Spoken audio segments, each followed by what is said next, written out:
All right, all right, all right. Welcome back, welcome back, welcome in to the huddle. You found us once again. Shoot the Gap, a rabbit hole fantasy football focus show spanning the generation gap of the 20s, 30s, and 40s. I am your humble MC, Brian, the Amigo Baldwin. And it's my pleasure, it's my excitement to introduce the one and only co-host today, this time, is Ethan, the Doc Marshall. How you doing, my brother? I'm doing good, man. We're gutless. We have no gut. We're without gut. It's the Gutless Show. That's awesome. Yes. Yeah, and that's actually like right off the cuff because I was thinking about what to call it because whenever you're not here, we call it the Anchor Arm Show. Yeah. So now this you just got the muscle, like it's Gutless Show. That's fantastic. Yeah, dude. gutless. That's great. That's great. Okay, so yeah, so today we have a really great show for you guys. We're gonna we're trying to get you. Hopefully this is on Saturday morning, and that's why I'm wearing a robe. It's early morning today. Yeah. So we're just going to try to entertain you and, maybe get your mind off the stresses that are happening outside your front door. Okay. That's coming in through the TV. Okay. So what we're going to do is we're going to go and talk about Week 9 shoots or ceasefire. All right. This is going to be real exciting because we're going to have a little bit more time. So I'm interested to hear Doc's thoughts on certain players. So, this is going to be a fun show, really fun show. All right. And then, but also, as we always start off every show, we have a meter that judges, between 1 to 5, when, if the season's if COVID's going to kill the season. Okay. If it's going to end early, what's going to happen, and we call it the Reaper meter. Okay. So, and Doc, hit the Reaper meter. Okay. Yeah. You know what? I'm gonna go off the rails here a little bit. I'm up to a 2. Yeah. There's a lot of news, like constantly every week, like more and more, and it's like you're kind of getting used to it. We're getting used to it in a way that makes me a little concerned personally, because more and more and there's teams are starting to get fined. Teams are starting to get the Raiders lost a draft pick. Yeah, they went after Gruden, man, for not following procedure. They got fined a big chunk of money. I don't know. It was in the millions. They got fined $500,000, and then Gruden got fined $150,000, and they were stripped of a 6th-round pick. Yeah, I don't know if that makes me concerned about the season ending, but we're seeing a trend in the wrong direction, right? I started seeing things kind of mellowing out, but I think what was really happening is we were just getting used to this news popping up. And but on the flip side, did you see how Shanahan reacted to the false positives? Because that easily ruined their game Thursday night. Those were all false positives? Yeah, they say there was like I don't know if they were all false positives, but I know Ayuk and Bourne could have been able to play. And so they had so Debo and Trent were out. They were legit, but the other ones. Yeah. Okay. Yeah. And so it was like unfortunate because from what I understood, they had schemed their whole offensive plan around Ayuk and Bourne, and which was great that they didn't end up playing, because I was like, I don't know about Ayuk, but so I wasn't proved wrong, but he wasn't complaining about it. Like, he was just like, you know what, the league's doing what they got to do. We have to stay safe, and I'm not gonna fault them for it. So like you contrast that to Gruden saying that it was the owner of the Raiders saying that it was draconian what they were doing. I was like, come on, man. You just learned that word yesterday and you're like throwing it around. Well, I would too. Yeah, man. More power to you, dude. There's power in your words, man. Always increase your vocabulary. Yeah, exactly. Yeah. You know what? This is a safe space, right? I can share here. Yeah. I'm a very positive guy, and I always like to build. I don't like to tear down. I think anybody that knows me knows that. But fantasy football puts you in a weird spot, man. And whenever I heard that, Matt Stafford was placed on the list, I'm playing. My opponent has Marvin Jones Jr. I saw that. I was like, yeah. Yep. Then I immediately felt bad afterwards. But for that moment of going, and then, it felt good to get all good. Yeah. You mentioned a little bit on Thursday night's game. Let's just touch on that real quick because there was some fantasy implications that I wanted to discuss with you. Yeah. So, okay. For one thing, was it Richie James? Was that the guy's name? Don't pick him up. Okay, that was that was just a fill-in because of what he just doctors talked about.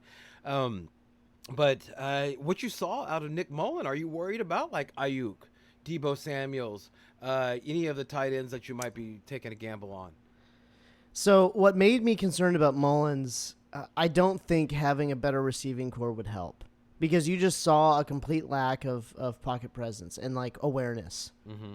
I mean, how many times the guy just made bad decisions? It had nothing to do with his receivers. It had to do with him not getting rid of the ball fast enough and him making dumb decisions. Yes. I'm sorry, but having George Kittle and Ayuk isn't going to fix your quarterback IQ when you're in the pocket. It's just not. So I'm very concerned about that. Yeah. So like you own Ayuk.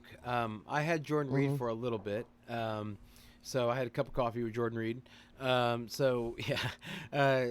What's your thoughts, dude, on Ayuk? I mean, I pivoted away from Jordan Reed once I saw what I saw. Yeah, I still have Ayuk, and I actually still have Samuel. They're both on my IR, so they're not taking up a roster spot currently. But the second that they will take up a roster spot, I'm out. It's kind of like, it's the equivalent of like the I'm trying to think of a backfield that you want no part in, like the Jets backfield, like right? San Francisco? Like you just. Yeah. Oh, yeah. Exactly. Like the entire San Francisco fantasy, situation. Because Hasty. What happened to that? Yeah, he was the guy. McKinnon had tired legs. Methinks you were too hasty on him. Yeah.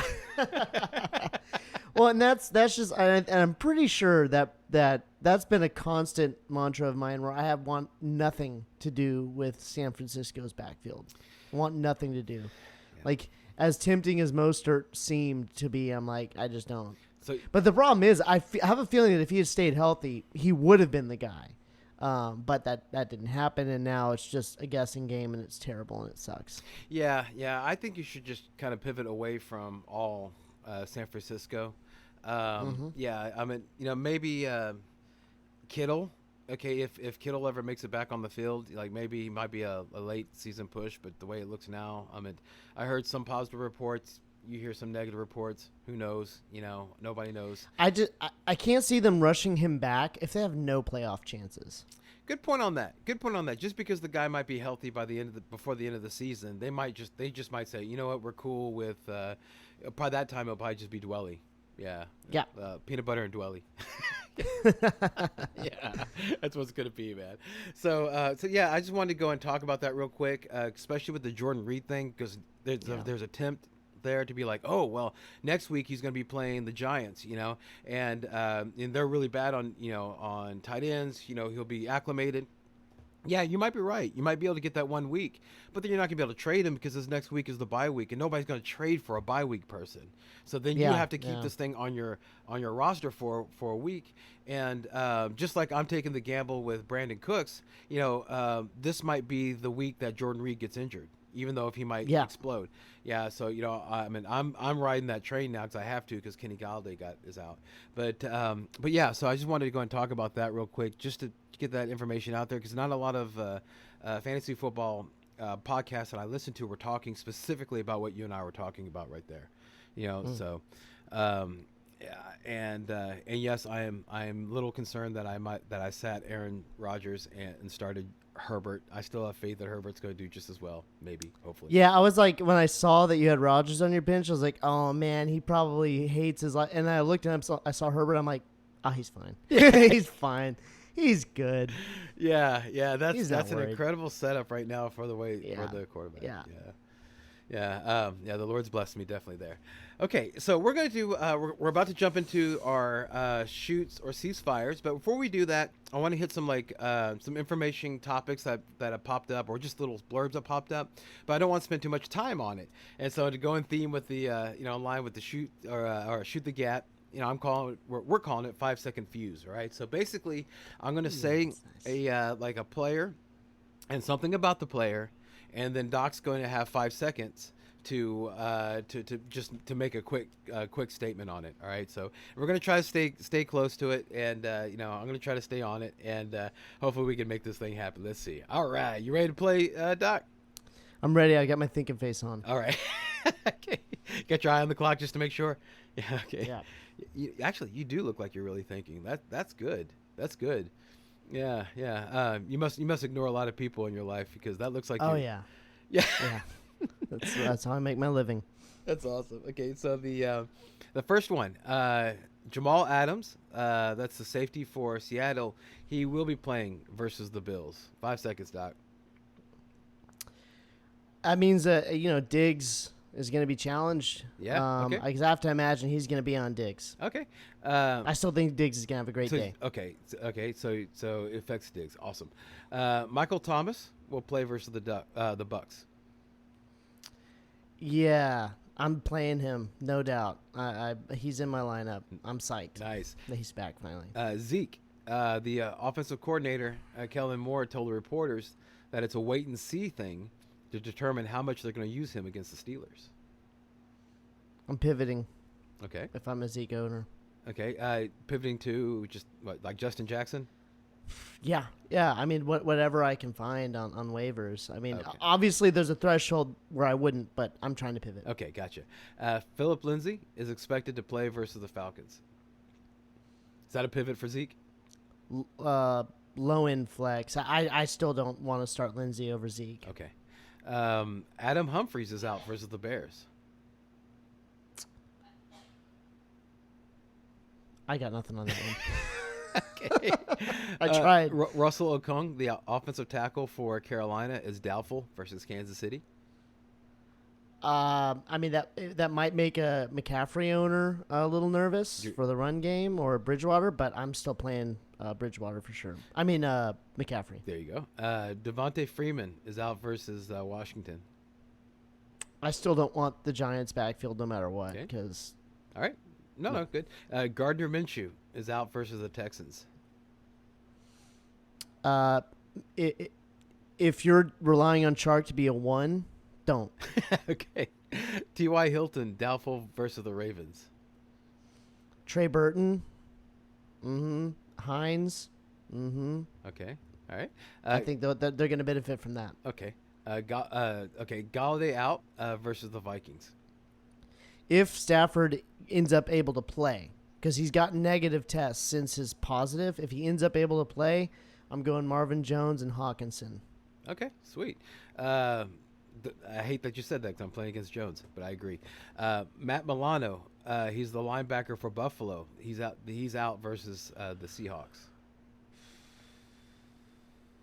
If I think Carson was ruled out. If you got Hyde, or if Hyde's out and you got DJ Dallas, that's good for them. DJ Dallas is out, or okay, yeah, DJ Dallas. You're starting him because you'll probably get a touchdown or 2 out of him. Yeah, and I think he's pretty good with the pass catching, and that's kind of where the linebackers kind of sit on the pass catching running backs. Mitchell Trubisky is out versus the Titans. It was going to be Foles anyways, right? Had they benched Foles? Well, I think they went back to Trubisky for a little bit. Oh, they did? I didn't even notice that. Yeah.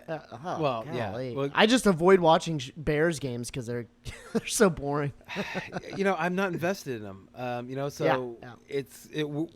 I'm sorry. This is why people don't like fantasy football. The ones that don't like it, they say that they don't play it because it makes you watch football differently, and it does. You can't just sit down, or it's difficult to sit down and watch a game, because you're analyzing everything now. You're not enjoying a game. You're like looking, can I try to, Allen Robinson caught, 8 passes, what can I do to trade for him? So you're sitting there like looking on your phone, so it's interesting. Cole Kmet, he's the tight end for Chicago. The one's been sharing time with Jimmy Graham. He's questionable versus the Titans. It makes me more interested in Graham, but man, with Foles at court, you just don't know what you're gonna get. Yeah, my next thing on the list was Chris Carson out versus the Bills, but we already talked about that. Myles Gaskin is on the IR, and Breida is out.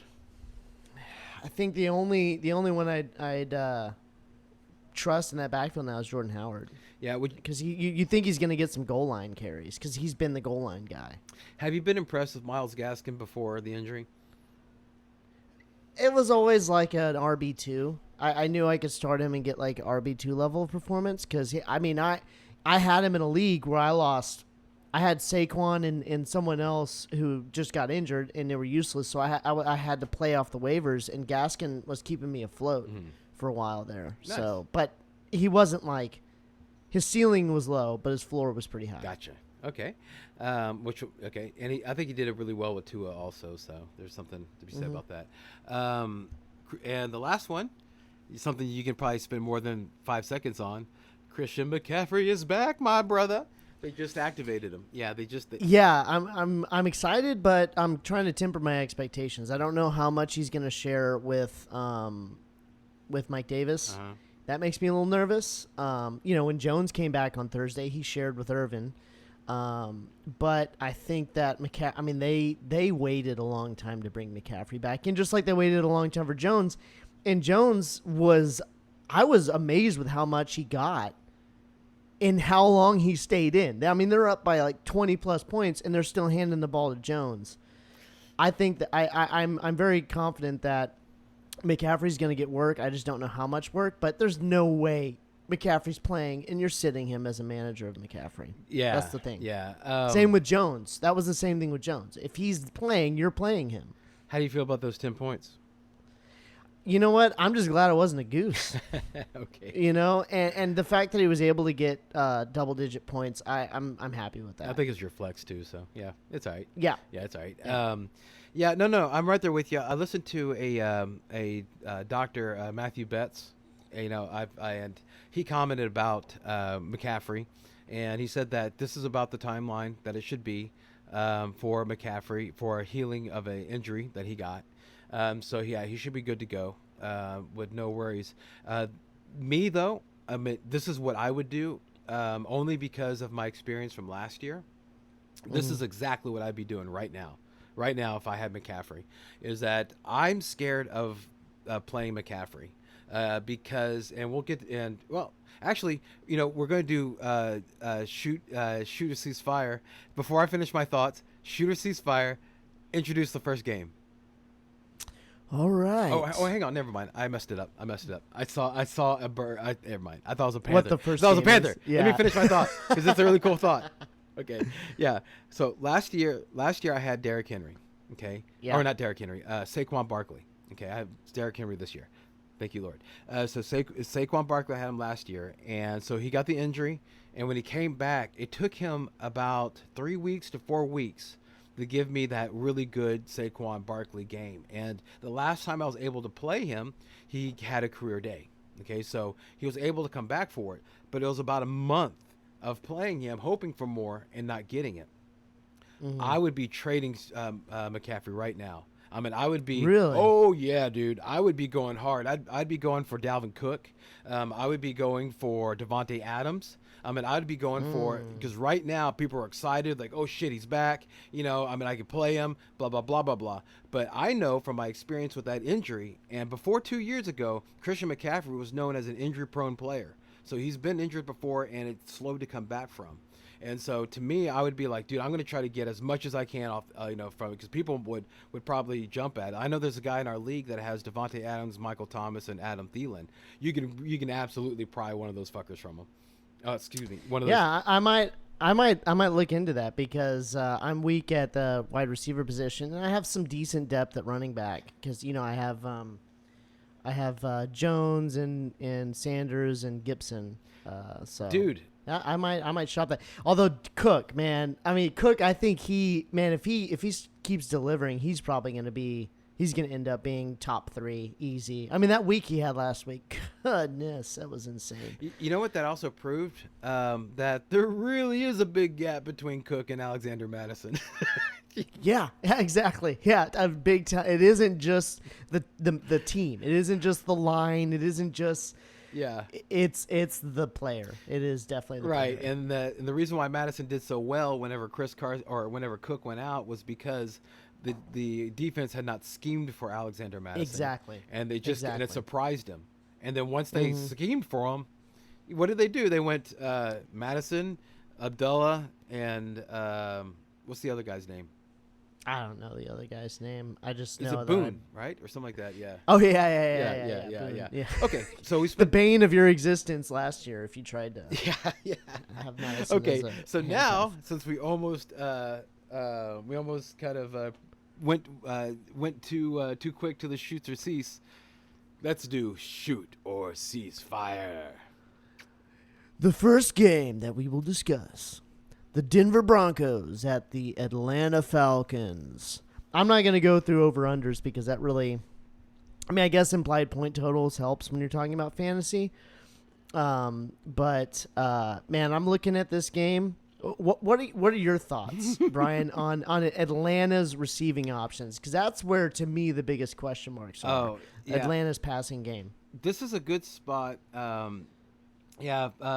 Atlanta, I think that in my, like, if I was looking at who I'm going to shoot or cease fire on, and I got a couple of thoughts on different things, but I'll start like with let's say Atlanta. All right, let me just go and do Atlanta because I own one of the players, which is Hayden Hurst, and I'm playing Hayden Hurst in this week, and so I would shoot on Matt Ryan, Julio Jones, Younghoe Koo, and Hayden Hurst. And the reason why I would do it, there's a couple of reasons, but mainly because Hurst has surpassed 50 receiving yards in 3 straight games. And I'm thinking he's going to get extra targets with Calvin Ridley out.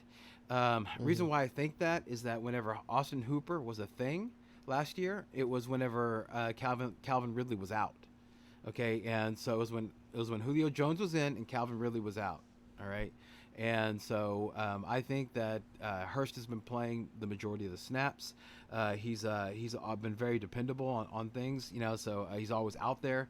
I think he's going to have a really good day. I would sit, though, or cease fire on Todd Gurley, Russell Gage, and the defense. Denver's defense is focused on stopping the run. That's another reason why I like Hayden Hurst and I like Julio Jones. I just don't know if Atlanta's line would be able to hold back Denver long enough for more than 2 receiving options to be playable. Okay. Yeah, I think the only way Gurley has any kind of value is if you can get him creeping into the end zone. Mm-hmm. Yeah, exactly. It's the only way he's going to get any value. Yeah, and even then, I mean, like you're talking about like red zone carries. If you have a team that's really geared towards stopping the run, you're not going to be able to do the whole, my line against your line, and we're going to win and get the touchdown thing. No, especially with Atlanta. So there's going to be a passing. Yeah. Another reason to play Hurst. Yeah. Yeah. What's your thoughts on the my beloved Broncos? Yeah, it's a matchup where I feel like I should be able to play some of those receiving options for Denver because Atlanta's secondary is not that great, or they haven't been if you look at the teams that have been able to throw on them. But you're kind of wondering what the quarterback play from Drew Lock is going to be. He did great last week, but I'm going to start Fant. I'm going to start Judy. You know what? If you're in a pinch and if you're in a 12-team league and you're needing a streaming option, I'd be willing to stream Drew Lock. I'm not starting. I'm sitting Denver's defense because I think you're going to get Matt Ryan's going to put up some points on their air points especially. But I'll start. I'll shoot on McManus. Because I have a feeling they'll be getting into the red zone quite a few times. McManus, yeah, and they're going to be playing in a dome, so that's always favorable for kickers. Did you mention either Melvin Gordon or Phillip Lindsay? Yeah, I mean, I'll play Melvin Gordon. I think he has RB2 to fringe RB1 potential, and then Lindsay if you're in a pinch and need a flex. Yeah, and this might actually be the last time you get to play Melvin Gordon because his court case from all that craziness he did last month is coming up, I think, this week. So does that mean you pick up Lindsay, stash him for you should have done maybe that happening? Someone else, yeah. I don't know of any league that Lindsay be available, but if they are, yes, top waiver wire pickup. But no, I agree with on everything that you said. Of course, don't fall into the. I would start Noah Fant. Then I don't know if you mentioned Noah or not, but I would. Who would you shoot on, Doc? I'd shoot on Judy, Fant, Gordon, Lindsey as a flex, and Drew Lock. I think he might have a game. Okay. And McManus. So if I told you about Jerry Jeudy, that he commanded a team leading 10 targets, and the Atlanta Falcons secondary is known to be vulnerable. Does that change your mind on Jeudy? Oh, I'm starting. Oh, I'm shooting. I thought okay, I'm sorry. I might have said shoot, and I was thinking ceasefire. It's too early. Yeah. Okay. If you're thinking ceasefire, I'm gonna ceasefire on because I think it's a trying to pick whether it's gonna be Hamler or Patrick. Mm-hmm. I think is a shit stick, right? Like trying to figure out which one of them is going to be value. I think Jerry Jeudy and Noah Fant are your best options in that secondary. I'll ceasefire on Tim Patrick and KJ Hamler. Yeah, and also Alberto. Yes. Yeah, he's more of a pain in the butt of Noah Fant owners than he is like a fantasy relevant. A startable option. Yeah. One thing on Drew Lock, I just thought this was kind of neat that his average intended air yards are 9.9, which is the highest in the NFL. So, wow. Yeah, and you have like I said, you have a vulnerable Atlanta secondary. That sounds like Drew Lock actually is a really good streamer. Yeah. I did not. We're gonna have to go off the cuff on who's gonna win or lose because we depend on Connor for these things. Yeah, you know what? I'm gonna take Atlanta. I think they're on a little bit of a streak. You know, it's like they do this thing where in the middle of the season they fire their coaching staff, and then they start winning games. So it's the Atlanta way. The like, dirty bird. Yeah, exactly. Okay. But I don't know. I could easily see this one going either way. I think it's going to be a decently high scoring affair. I think both teams are going to put up over 20 points at least. Okay. All right. So you think a 3-point margin? I'll say a touchdown. Okay. It'll be within a touchdown. Okay. So 20 points apiece. So 28, or you think to 21? 28-21, 30-23, something like that. Okay. It's got to be better than that because we said to start the kickers. But, you get the gist, guys. Yeah. 33-27. 9 field goals for McManus. Okay. And here we go. Moving on. All right, moving on to a matchup where you're starting a lot of options. You have the Seattle Seahawks and the Buffalo Bills. All right. This is in Buffalo. All right. So it's going to be outside, but the weather, from my understanding, is supposed to be good. Mm-hmm. Mm-hmm. That's correct. Not going to be a nasty day. So that's conducive to good weather. Yes. So you want to start this? You want me to start it, Doc? Yep. Oh, I'll start. Okay, I'll go with. You know what? I'll go with the Buffalo. Yeah, since I'm vested in that. I would shoot on just 3 actually on Buffalo. It would be Josh Allen, Stephon Diggs, and John Brown. Mainly the reason for John Brown is the same reason why you do Stephon Diggs. They ran the same number of routes last week, and John Brown's gonna be healthier. And Seattle's defense, what are they good against, Doc? They're good against the run. What are they bad against, Doc? The pass. There you go. Okay, so that leads me into my ceasefire, which is I would sit Zach Moss, of course, and I would sit Dingletary, which if you guys don't know who that is, that's Devin Singletary. It's Dingletary. Yes.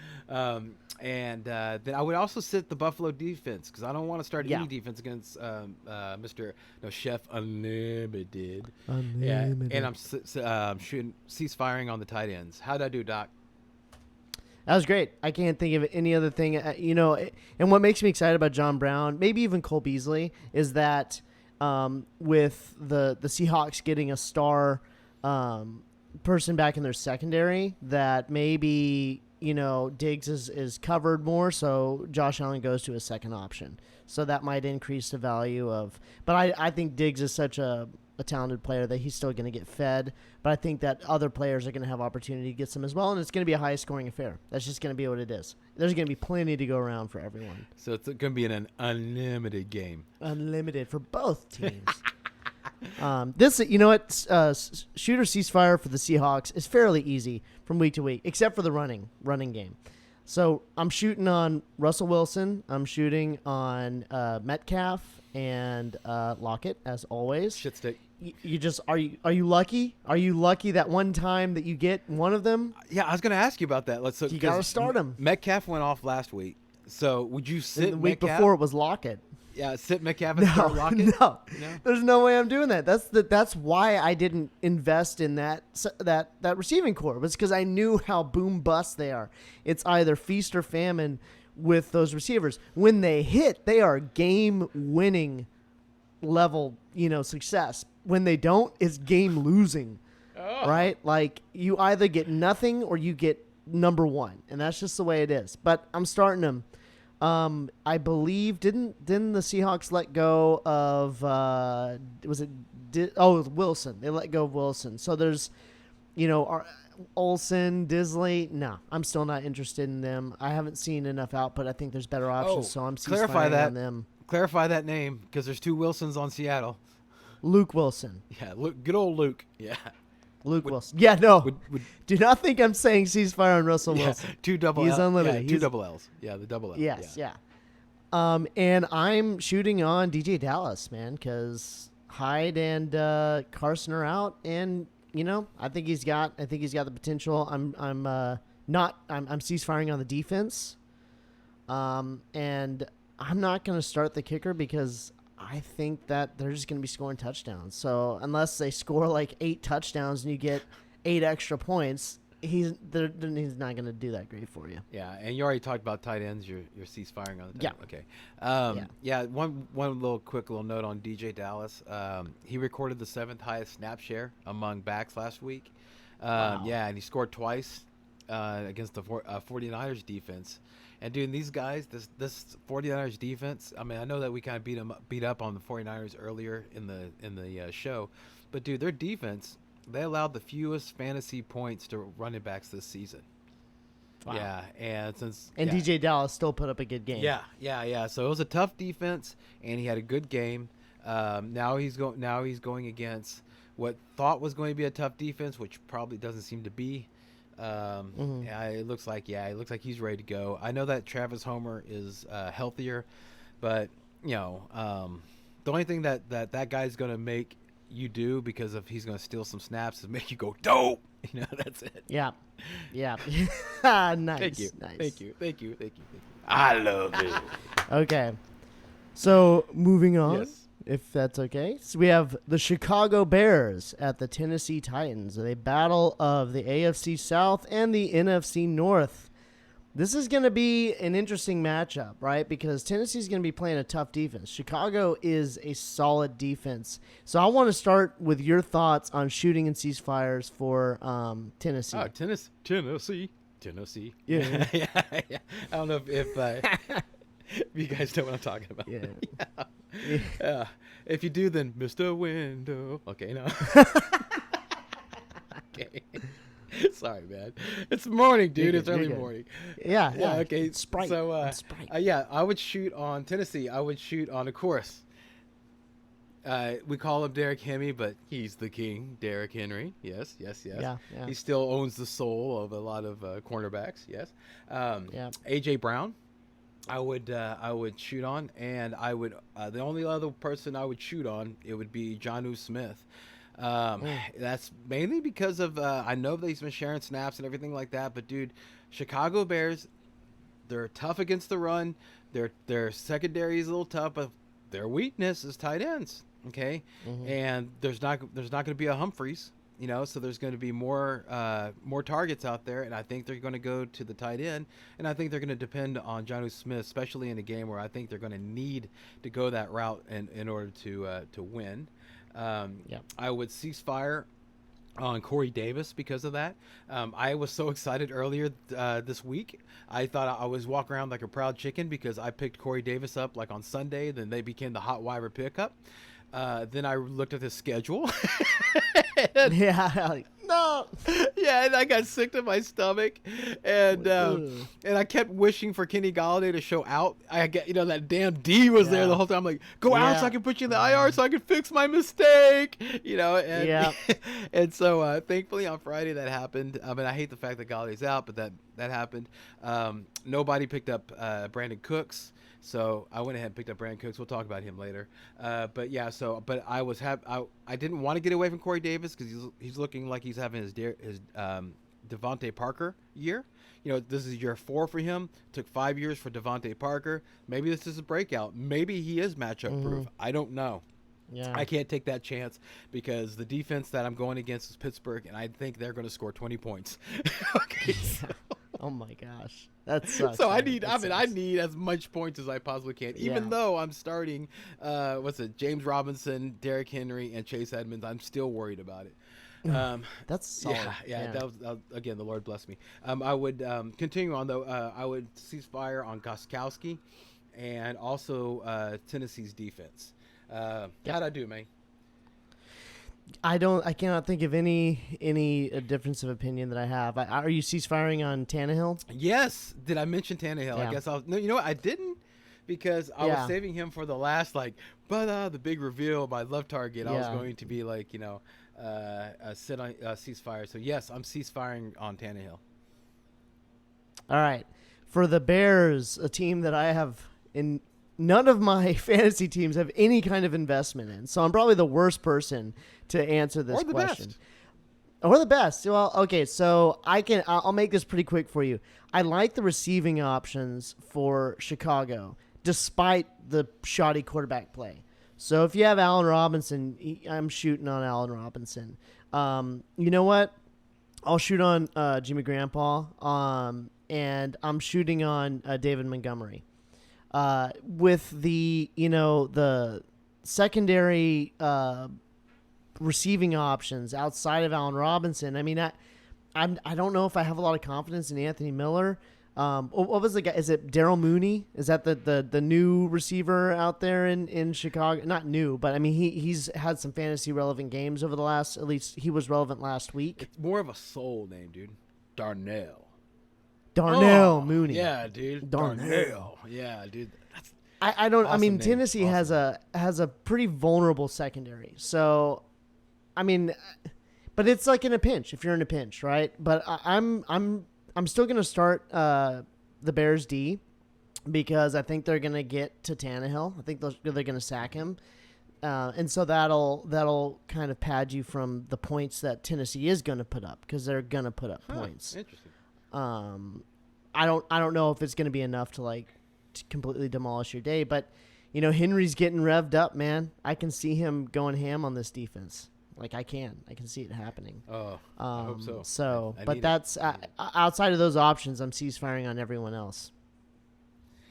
Let me go in and throw some knowledge at you, Doc, because I know you love knowledge. Okay. Yes, you're one of the people you thirst for. I'm a consumer. So Darnell. Okay, good old Darnell Mooney, right? So he finally connected with Nick Foles, right, last week. Okay, they just started locking up, right? But did you know that Anthony Miller had been limited all week at practice due to a toe, and Jimmy Graham has been limited all week at practice? I think they just put in a limited practice. I think either Thursday or Friday because of a knee and a hamstring. Oh, I did not know that. No, and did you know that Allen Robinson is going to be shadowed by Malcolm Butler? That makes me a little and concerned. Did you know that the Titans have ceded the most fantasy points to wide receivers over the last month? I did know that. That's why I was saying that I was excited about the receiving options. But the other stuff I didn't know. So that kind of makes me a little more optimistic about Anthony Miller, starting Anthony Miller, knowing that last week him being overshadowed by Darnell Mooney might have been because of his toe issues. Okay, so that wasn't that meant to be pro Darnell. Oh, it did. Oh, was the issue this week? Is the issue still around? Dude, well, the practice thing. I mean, they did get a practice in yesterday, I think, but the whole week. I thought you said that the issue was last week in practice. No, it's this week. Oh, okay. Well, then definitely, yeah, for Mooney. I'm sorry that I misunderstood what you were saying. Okay. Well, no, but here's the thing, though. Okay, you might be right. You still might be right. Anthony Miller still might be the play, but Darnell Mooney seems to be I guess if you're going to start a second, one, that would be the one I would take a shot on. Mainly, I mean, Anthony Miller's been sporadic to begin with, and then now he's a little gimpy. That makes me nervous.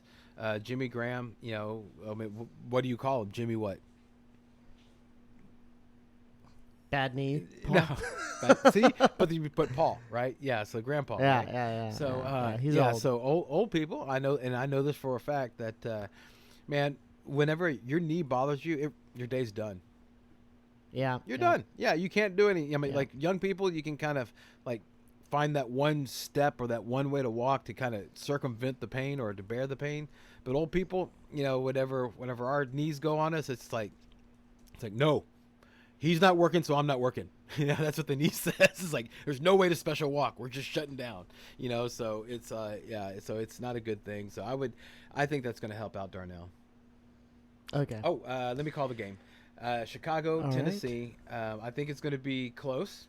Definitely think it's going to be close, but I think that actually it's going to be by like let's see if I could do the math in my head. I think that Tennessee's going to win by 17 points by 2. Yeah, no, 10 points. 10 points. Yeah, 10 points, because okay. So fairly decisive. I think it's going to be like a kick to end the game. Yeah, Goskowski just feels like one of those type of games, especially since Chicago, they've lost games off kicks, and it just seems like the way that the energy works in fantasy football, that there's like, or not in fantasy football, but just in football in general, it's always kind of like a little bit of a, there at the end. Yeah. So they're going to be watching a kicker win from the opposing team win a game whenever they're going to be lose. So I'm thinking, something like, what do you think? 30 to 20. 30, yeah. yeah. I was sitting going to go. right. I was going to go a little bit that's less, but 30. 2010. No, I don't think they're going to score 30 points. I don't think Tennessee's going to do that. I think they're going to score probably 17 to 7. Okay. Yeah, one of those touchdowns being a defensive touchdown. Nice. So moving on, we have the Baltimore Ravens at the Indianapolis Colts. I'll go ahead and start on this one. I'll start on the Ravens side of the ball. You're going to be starting. The challenge here is, I mean, you're playing against a tough Colts defense, right? And they're tough on the run, which is kind of what the Ravens, their whole game plan is kind of schemed around. But I'm going to start Lamar Jackson. I'll start J.K. Dobbins. I'll start Gus Edwards. I think he'll get some goal line work, but definitely a flex. J.K. Dobbins has the kind of RB2 upside because of the pass catching. I'll start Mark Andrews, and I'll start Brown, and I'm going to cease fire on all the other options. I'll start the Ravens defense. I will start the Ravens defense, and I will start Justin Tucker. All right, yeah, man, I agree with that. I mean, Malcolm Brown, he's been 10th in the air yards, and he's kind of going squeaky wheel right now, so we'll see if he gets fed, So we talked about that in the last episode about how you can see the bloodline of Antonio Brown flowing through that guy's, not only in talent but also in mind. So yeah. The one thing that I really struggled with when I was looking at my list for Baltimore was Lamar Jackson. And it was weird because you laid out everything saying, the Indiana defense is tough on the run, so I'm going to start the running quarterback that can't throw and the 2 running backs. But you have, I think that I think that it's possible that they can have a good game. I think it is, and chances are, if you drafted Lamar Jackson, you are not going to sit him. You're going to You just got to ride that train to the end. Do you? Unless you have a solid streaming option. Okay, let's say if you have Herbert. I would start Herbert over Drew Lock. No, on Drew Lock. Josh Allen. Yeah, I'd start Josh Allen. Okay, let me think. But I was on record saying earlier in the year that I think he was going to be similar to success as you picked up Lamar Jackson late, you picked up Josh Allen late, and he ended up successful. What about the other quarterback in this game, Phillip Rivers? Oh, man, playing this Baltimore Ravens defense, I think that that's a bubble that's about to burst. Well, how about this, dude? Baltimore defense has been number 1 against the run, right? Okay, and so that's going to force Rivers to throw more than he normally does, right? Baltimore has allowed more fantasy points per game to quarterbacks this year than other teams, like you would think. Let's say like the Bengals. and the Lions. Mm. Yeah, I mean he's getting like 8.9 yards per attempt at home this season, and the cornerback for Baltimore, Marlon Humphrey's also out, and he's thrown 6 touchdowns over the last 2 games. Well, that you know what, if Phillip Rivers goes head to head with Lamar Jackson and surpasses him in fantasy output, I think that's the proof you need to move on from Lamar Jackson.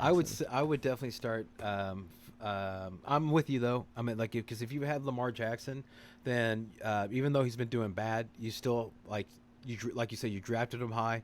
So you might have just like been, no, he's going to come around. He's going to come around because he was so awesome last year. He's going to come around, and when he runs, he looks incredible. And he's been kind of saving his day by running and stuff like that, you know. So you're not really looking to the waiver wire. And as you're doing that, you know, the Joe Burrows are being taken off. You know, the Herberts are being popped off. You know, Ryan Tannehill, you know, is being popped off. You know, all these things are being picked by everybody else. So when you go there, you're like, ooh.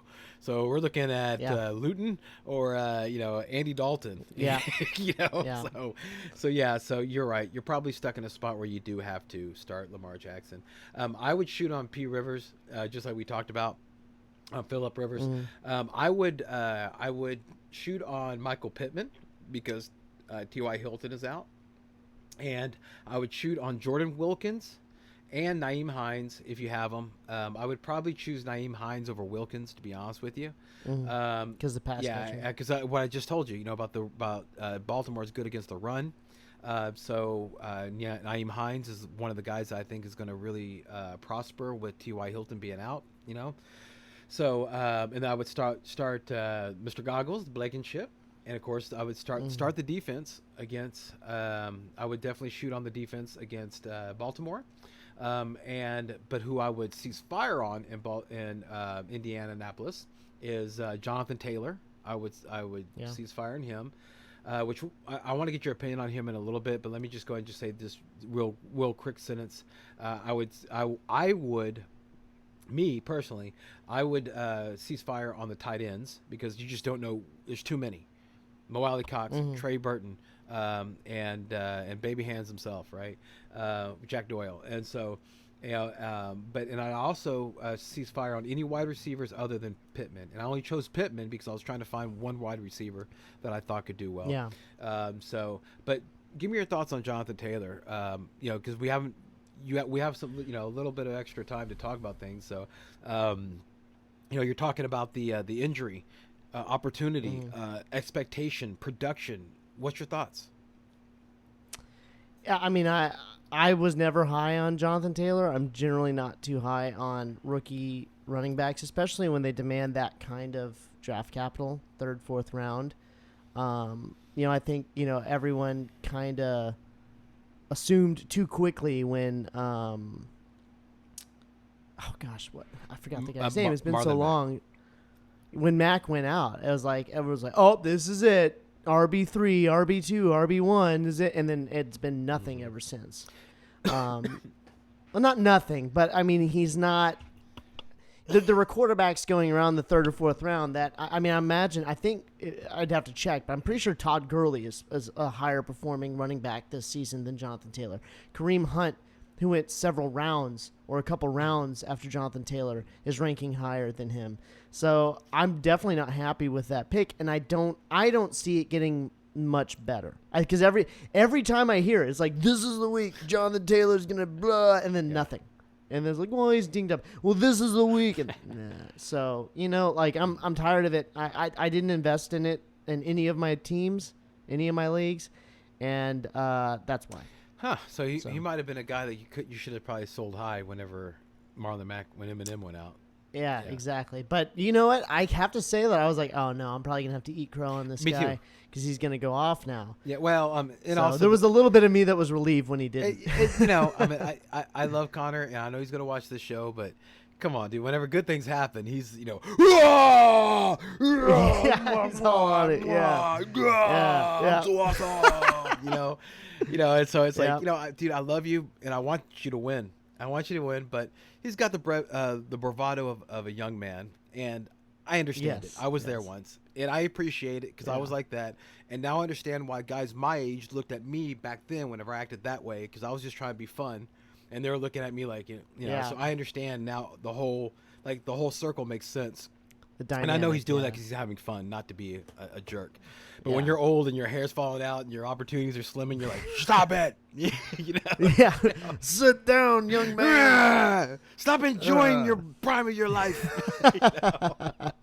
So man, yeah, I have issues with Jonathan Taylor. I've always had it. I got burned last year by Montgomery in his high situation. Same thing with Josh Jacobs. Josh Jacobs he seemed like he did do well, okay, but not second or third round whenever I drafted him well. Okay. Yeah. And we'll get to him in a second, but let's go ahead and push on here. But so call the game, Baltimore, Indianapolis, real quick. I'm going to take Baltimore. I think they're going to bounce back from the loss last week against the Steelers, and I think that the turnover machine of Phillip Rivers is going to kick back into full effect this week. Agree. So I'm going to take Baltimore winning. I think it's going to be a one-score game. I'm going to call. I think it's going to be a bit more high scoring. I'm going to go 33-24. Agree. That's from MASH, by the way. Whenever, it's one of the funniest lines. It's whenever, just not to take too much time. It's just this one Korean couple, a Gianni Korean, were going to get married, and they asked it, "Hey, do you want to get married here on the base?" And so he asked the Korean lady, "Is that what you want?" And she goes, "Oh, agrio." I'm like, I don't think that's agree in a Korean.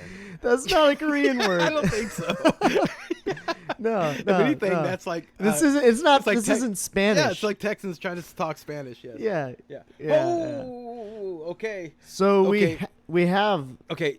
Well, what happened? Just something that it's attached to what happened on Tuesday. And if I'm pointing in this direction, talking about something that happened on Tuesday. Oh, and I I'm got shaking, you. I got you. What do you think? Okay. Let's just keep going. 'Cause I don't want to involve that in this because we're trying to get away from that mess. Okay, let's go, dude.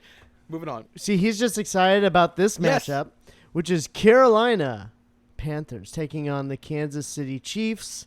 I'll go ahead and start on this because you're probably settling down right now.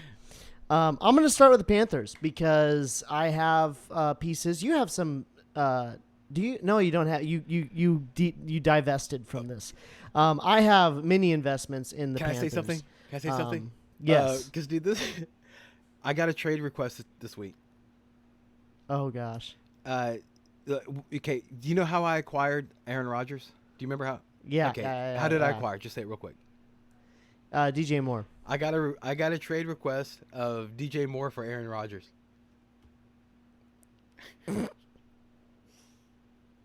And you said no, I'm guessing. It's okay. I'm an open communication guy, so I bear my heart. I think you guys know this. Mm-hmm. So I said, man, I sold that curse for a reason. That's what I told him. Yeah. Because DJ Moore is a curse. He is. Because you just don't know when he's going to explode. Robbie Anderson, I believe in my heart that Robbie Anderson is the number one. I think he's the wide receiver one. I mean, the target totals speak for themselves. Yeah. So. And Curtis Samuel coming in, McCaffrey, bad. But I hijacked you. You go for it, my brother. You're good, and because I have to get to work. We'll probably need to just hit our shoots and ceasefires. Okay, here we go. Oh, you know what? Hey, speed round. Speed round. All right. For Carolina, I am starting Teddy Bridgewater. I am starting Christian McCaffrey. I'm starting Robbie Anderson, DJ Moore. It's going to be a high scoring affair, so they're going to get their work. I'm going to start Sly. I'm going to ceasefire on Samuel and the defense. Okay. Did you say ceasefire on Bridgewater? No, I said I'm starting Okay, Bridgewater. yeah, because the D has allowed the 6th fewest fantasy points to QBs. But I would ceasefire DJ Moore. But other than everything else you said, I think is great. Kansas City, Mahomes, I would shoot on Eclair. which is Clyde Edwards-Helaire. I would definitely, and I would also do Le'Veon Bell in the flex. Since Carolina D has allowed the 4th most fantasy points to running backs, I would fire on Kelsey and Bucker on the defense, and of course Tyreek Hill. I would cease fire on Sammy Watkins, McCole Hardman, and Demarcus Robinson. I'll go ahead and call the game. I think it's going to be a high-scoring affair. I think it's going to be something like 34-21. Kansas City. Yeah, agreed. Yeah, I do think that Panthers are going to score, but I think it's going to be a decisive victory. Most of the scores for the Panthers are probably going to come in the second half. Yeah, but I just wanted to say about Le'Veon Bell, because most people got burned by Le'Veon, me specifically, because I freaking sat Giovanni because I thought of revenge game, but whatever. Yeah, turned out to be. You know what? I know we're in a speed round. I know that, dude. Let me just talk real quick. I think what happened last week with Le'Veon Bell, the reason why I'm starting him now is because I think that Adam Gase is so little. Can you play me some yakety sax real quick?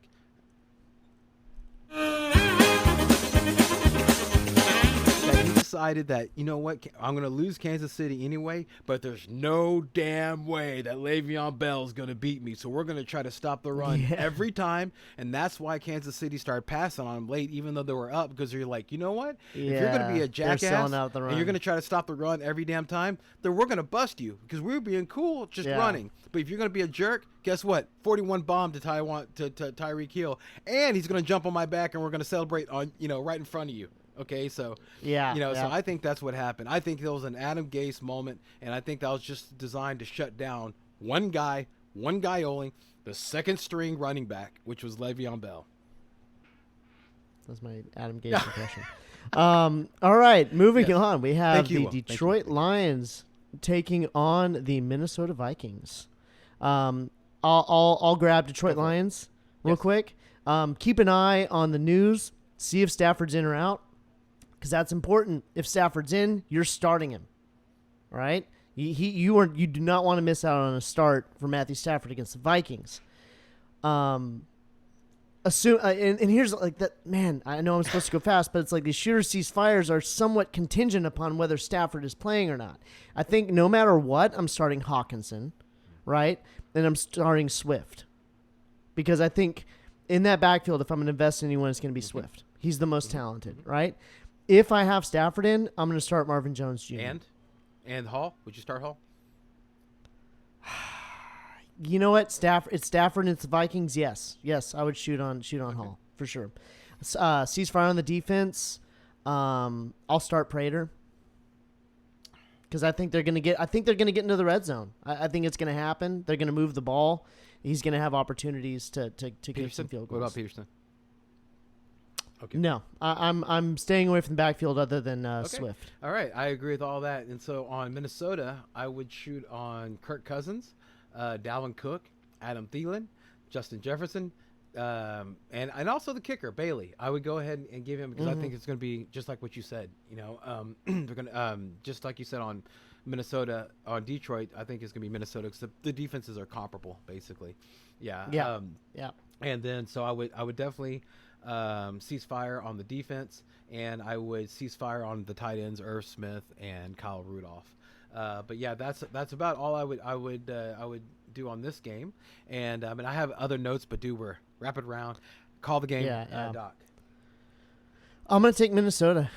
I think Cook is going to run it down their throats, and I think that they're not going to be able to stop the run. They're going to have some good passes. I think it's going to be a decently high scoring affair, but the Vikings are going to come out ahead. All right. Go get. All right, the New York Giants at the Washington team football. Sorry, almost messed that up. Washington team football. No. I'll take Washington. Okay, go for it. I'm starting Antonio Gibson. I'm starting McLaurin. And I'm starting the Washington defense. So I'm shooting on all those guys. I'm ceasefiring on McKissick. I'm ceasefiring on Kyle Allen. And I don't know who their kicker is, but I'm not going to play the kicker either. Yeah. Well, no. I'm glad you mentioned it, though. Oh, and Logan Thomas. I will start Logan Thomas. I'll shoot on. So any other wide receiver than McLaurin, no. No, not with Kyle Allen at Okay, quarterback. agreed. And on that defense, just wanted to throw this real quick out there because I thought it was kind of neat that Washington is coming off their bye, like everybody knows. The Giants are traveling during a short week after just playing on Monday, and over 4 road games this season, Daniel Jones is he's just only thrown for like 2 touchdowns. And he's committed 6 turnovers, and he's taken 14 sacks. Okay, so yes, start the Washington defense. Yeah, Feast. On the Giants, this is going to be real easy. Nobody. I would. Yeah, yes. I was wondering. I'm like, I hope you're gonna, because I was like, I didn't want that. That's gonna be a crapshoot. Nobody. Yeah, nobody. And and of course that means ceasefiring on Daniel Jones, ceasefiring on Shepard, on Wayne Gallman, on the defense, on the kicker, even on Evan Ingram, because the defense where it has been the Washington defense, they've been number 2 ranked against pass defense, so this just looks awful.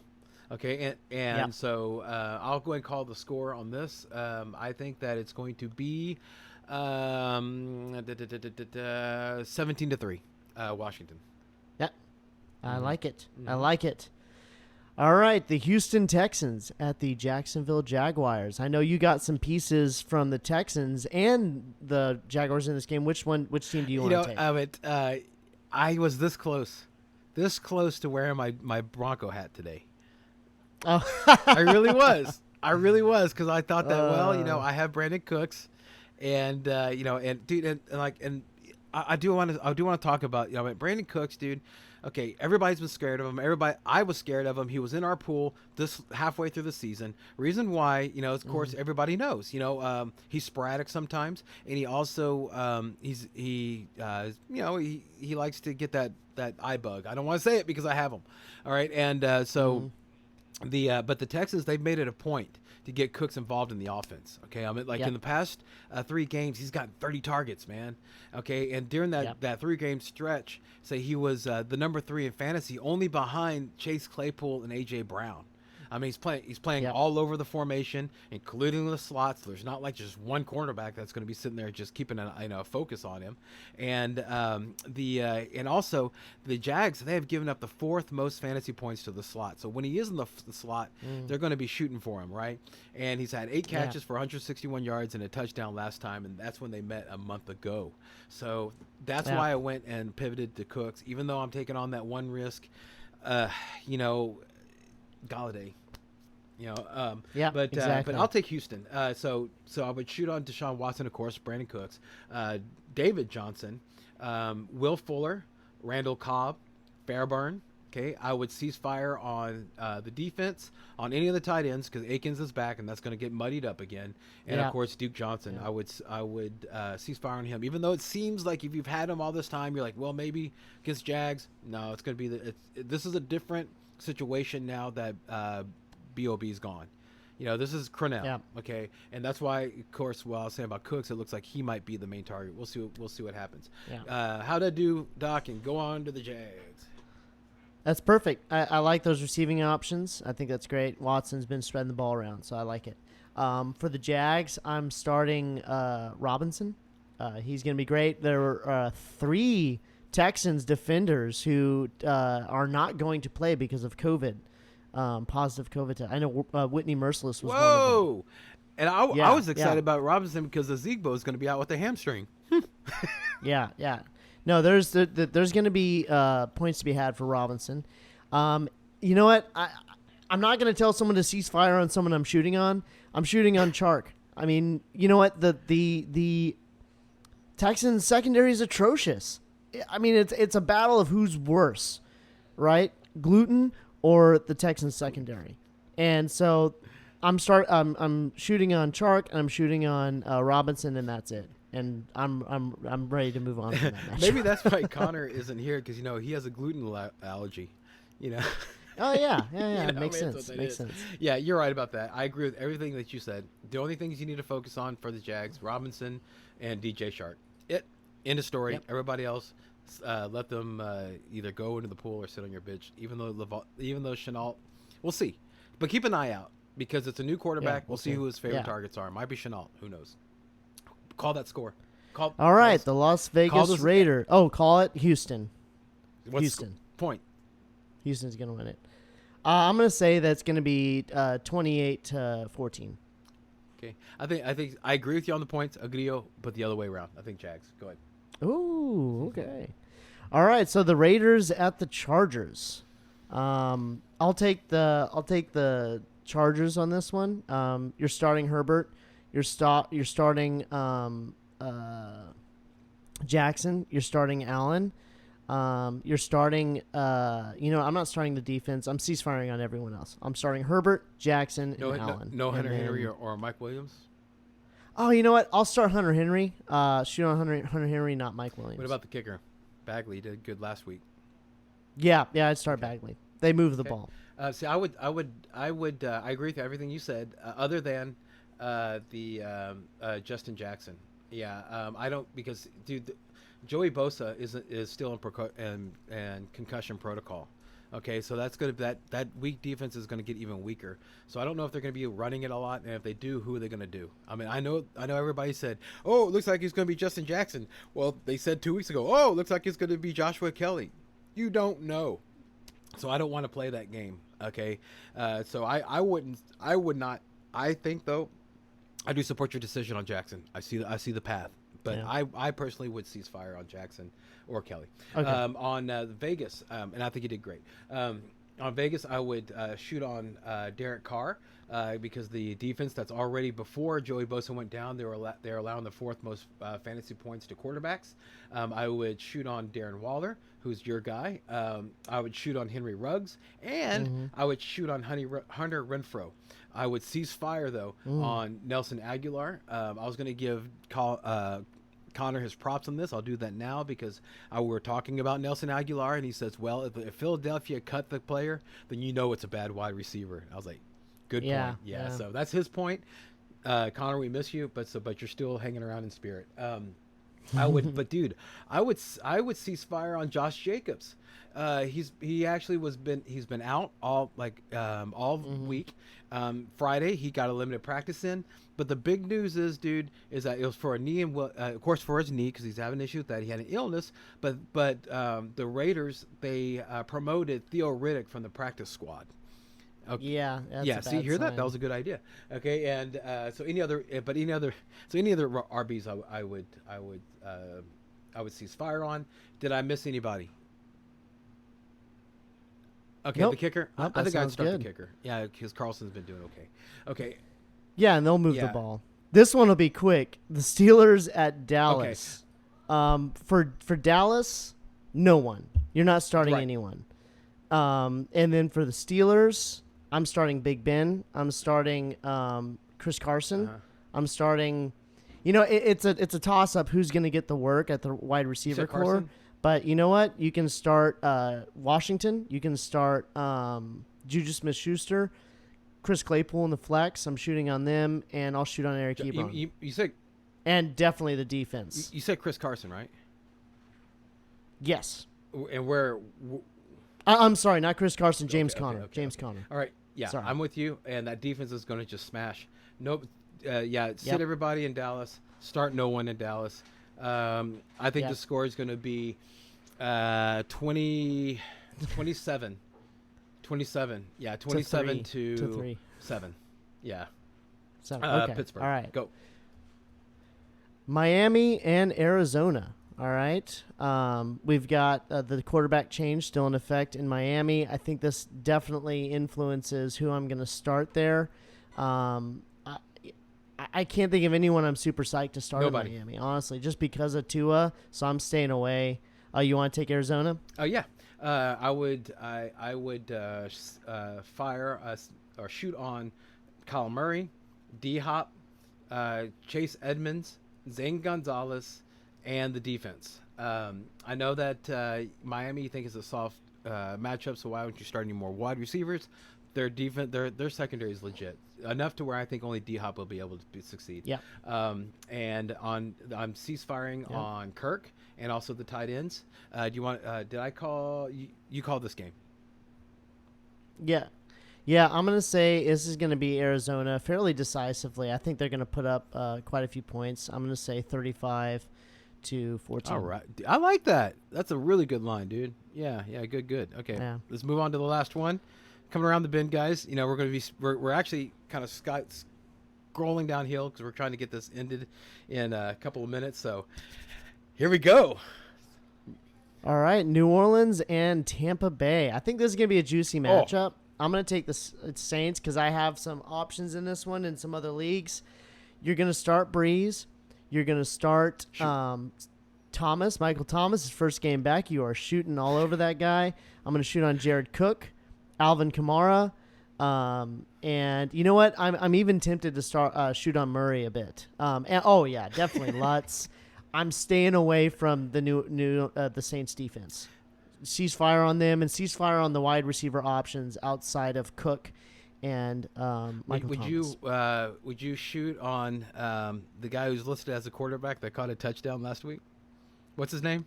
Oh, the man who Voldemort. Yeah, kept the streak alive.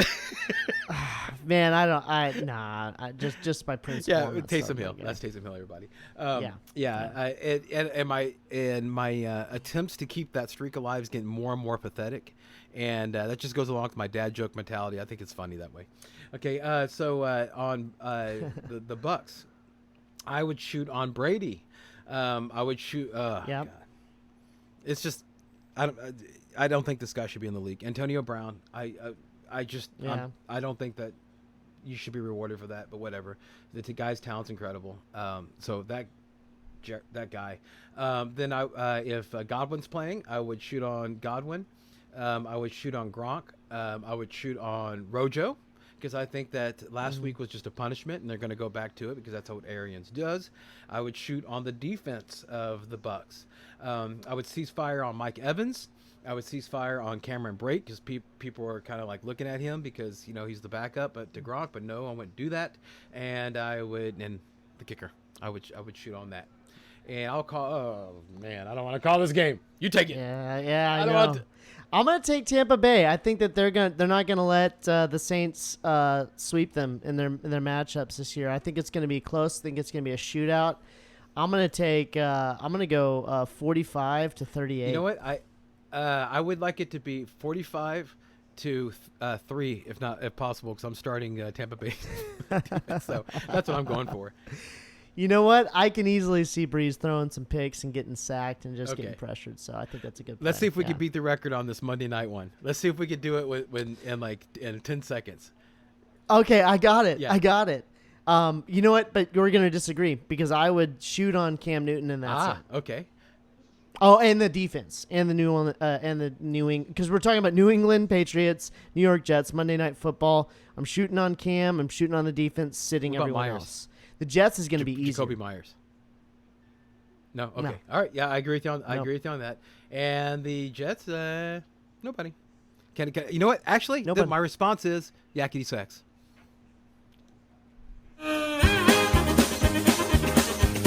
That's the only thing I would shoot on for the Jets. All right. Okay. Oh, do you want to call the game?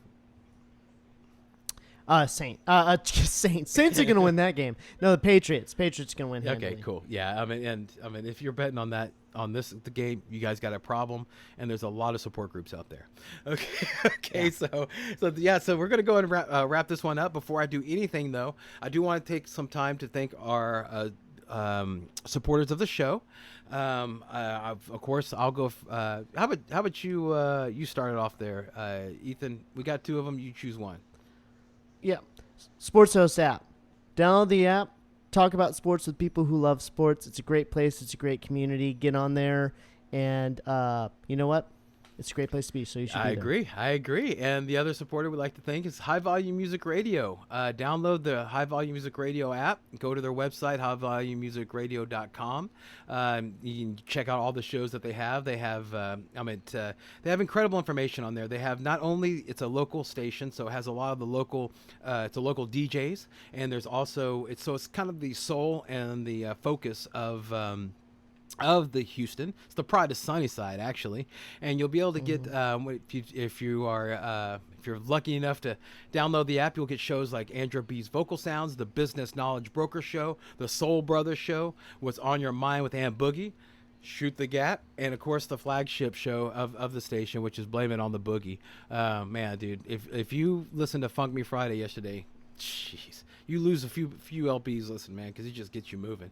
Yeah. So so this was our Shoot or Ceasefire. Okay, for week 9 on Monday. We record our blasts and blanks for the upcoming games that at that time would be just past, but they're about to happen now. So you figure out the math. Mm-hmm. So please make sure if you enjoyed watching the Gutless show, the two generational beefheads bantering about, what should they do there, Ethan? They should like the video and subscribe to the channel. Click the bell icon to receive alerts when we come out with our new material. Perfect. Yeah, and that way you'll make sure and get all of our shows. We want to thank you guys so much for listening, hanging out with us on this Saturday morning through all this hectic stuff that's going on. Just hang in there, guys. It seems like that the nation's in a weird spot, but we're coming together. We're going to heal. We're going to make it through this. We're Americans. We are the United States of America, so let's just unite, okay? On behalf of Ethan the Doc Marshall and me, your humble MC Brian the Amigo Baldwin, we want to thank you for watching. We hope the best for your teams and the worst for your enemies. Parting shot, Ethan. Guys, we're halfway through the football season. Please enjoy it. Please use football as an escape. This is a place where we can all go and just enjoy something. And even if your fantasy team isn't going well, enjoy football season, because you blink and it's over. Man, I can't pass that up. I can't say. All I can say is agree. All right, guys, that's our show. Thank you so much for watching. Remember, everyone, in fantasy football, as in life, don't dream it, be it. Enjoy your week, guys, and good luck on your games and gals.